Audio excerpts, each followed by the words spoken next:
Joe, when did you discover Pee Wee Herman? I know you've only seen the film recently. Is that right?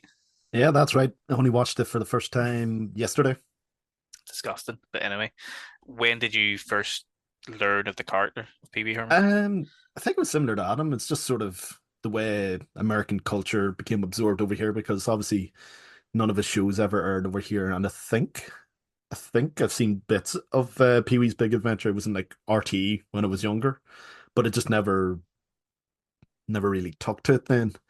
But my worry and the reason why I never watched it was like, as great as it is like how can you can do that character over the course of 90 minutes Mm. for a film? I was like, I don't know. I just didn't want to be disappointed. That was the big thing because I do like what Paul Reubens does with the character, and I think the thing that brought him back in the consciousness was when I was over in Glasgow about a year or two ago, and we were in a pub, and then from the back, all I could hear was a laugh, and it was literally like the Pee Wee laugh was like, and I was like, what the fuck is Paul Rubens here? And looked around, and it was just this owl fella, just with his own custom pint glass and all that. There, it was weird. He wasn't wearing a But grey suit, was he, with a red tie? no, but he was wearing an overcoat, and I don't know what he was up to. Yeah, fair. Um, but no, but that's what sort of brought back into my consciousness again, and then started watching a few clips on YouTube again. But then that's when I was thinking, right, I'm enjoying this in small doses. I don't know if it can make the leap to a feature film, but then yeah, I took the assignment for this podcast and I watched it. Good. And we'll get your opinion in a wee second. But yeah, I saw the film when I was a kid at my aunt and uncle's house in Scotland. My cousin, who's a lot older than me, had this amazing collection of VHS tape from Sky TV and bought from stores.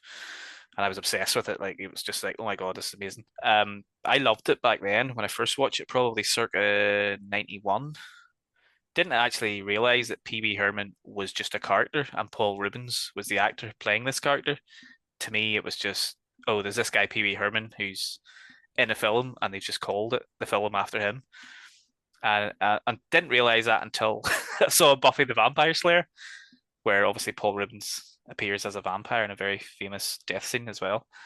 And I love that film as well, and I loved him in it. And I sort of went off the character of Pee Wee as I grew up a bit. Found him quite annoying and not that funny. And then as I hit my mid 20s, maybe I rewatched it again, and I found that I just loved him all over again. And I kind of connected with him in some sort of weird way. Some of the weird shit he did.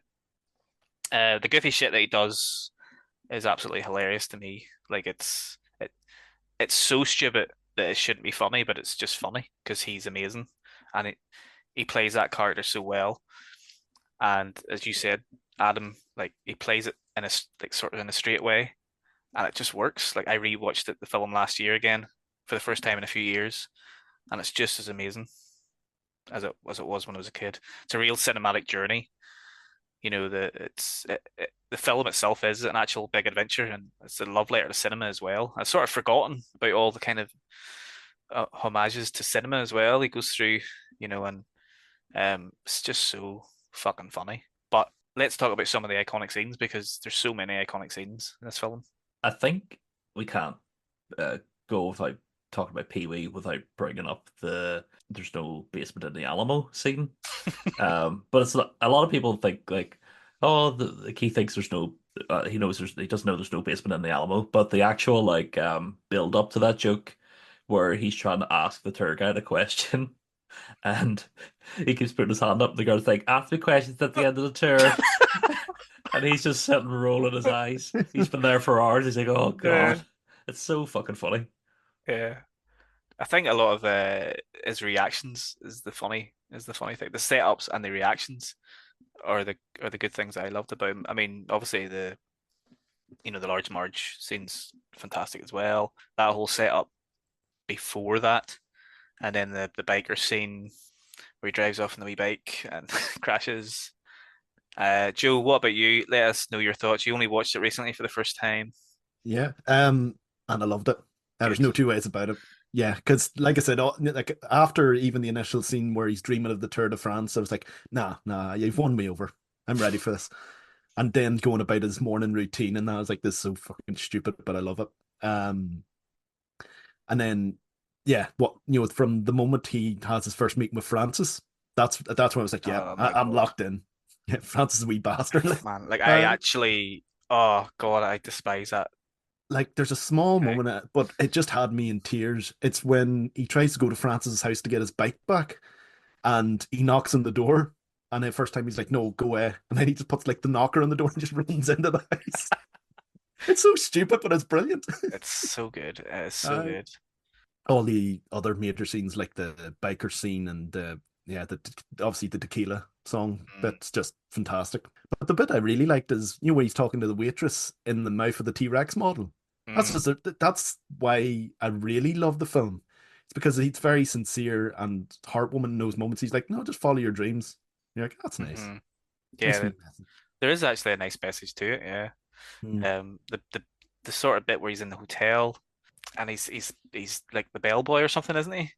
That's a Oh, the great. film within the film? Yeah, he's in Yeah, the yeah. film and he's trying not to look at the camera, but he's looking at the camera and it's like, and then there's a bit where it's dubbed over his voice or Ba- something. Paging Yeah, Mr. Herman. yeah, it's Mr. fucking, Herman. it's so good, man. Ah, it's so good, and it's kind of weird because it's like obviously everyone knows PB, the image, the iconography from the film, but it is kind of a film that, in terms of Burton's filmography, like it's very rare that people would mention it in the top three or top five, which is quite sad because I think it is one of his best films still.